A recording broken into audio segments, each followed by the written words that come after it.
एक घटना आपको बताएं जो वास्तविक डर की थी।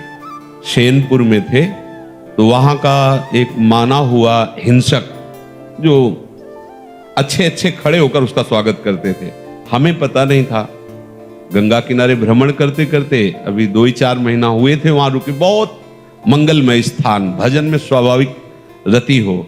सांप बिच्छी तो वहां चीटी की तरह घूमते थे। 90 बीघा घनघोर जंगल अब भी है। अब क्या दशा है उसकी वो तो हमें पता नहीं जंगल की। गंगा जी नीचे से बह रही तो एकदम जो प्रधान गेट था, श्री स्वामी मग्नानंद सरस्वती जी की तप स्थली, प्रधान गेट के पास बैठे हुए थे 2-4 वयोवृद्ध जन ऐसे प्रश्न कर रहे थे, ऐसे भगवत चर्चा हो रही। वो मोटरसाइकिल से आया और वहां उस गेट से कोई जूता या वाहन अंदर नहीं जाते थे, पर वो जूता पहने वैसे तो स्वाभाविक जो वहां की नियम पद्धति थी उसके भाव से प्रेरित होकर हमने कहा भाई कैसे। वहां जो बैठे हुए थे वो तो कुछ नहीं बोले। हम कहा ये जूता पहनकर आप मोटरसाइकिल से अंदर जा रहे हैं, बाबा सरकार की तपा स्थली है, उचित नहीं है। और बाई तरफ ऐसे देखा, गाड़ी वहीं खड़ी की, चला गया जो भी जैसा, जूते पहने ही। फिर वापस आया, हम कहा भाई गाड़ी यहां स्टार्ट नहीं होगी, बाहर ले जाके स्टार्ट करो गाड़ी। हम भाव कहा था कि यहां स्टार्ट मत करना, बाहर ले जाओ। वो स्टार्ट ही नहीं हुई, बड़ा प्रयास किया, नहीं स्टार्ट हुई।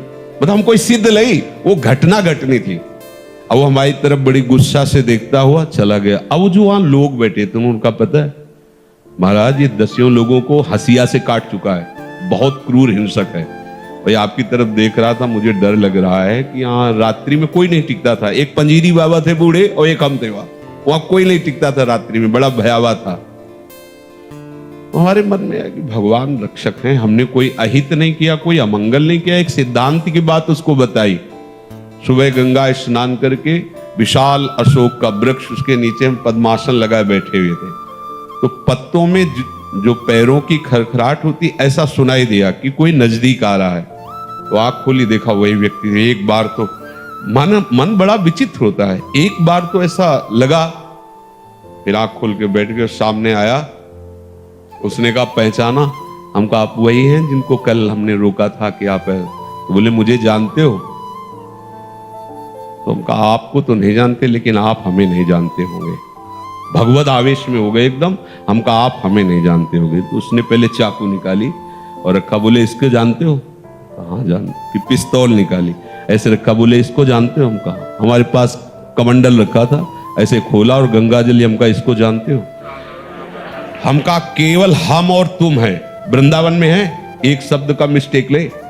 हम कहा केवल हम और तुम है, तुम्हारे पास अस्त्र है और सुना है तुम हिंसक स्वभाव के हो, तुम अपना प्रयास करके देख लो। एक बार हम अपना प्रयास करेंगे, गंगा जल केवल है, आप करके देख लो। और इस समय तो बहुत हल्के से बोल रहे, उस समय जो भगवत आवेश से बोले, वो थोड़ी देर में अपने वो यंत्र तंत्र उठाए और भागते नजर आया। हमारे पास भगवान का बल है।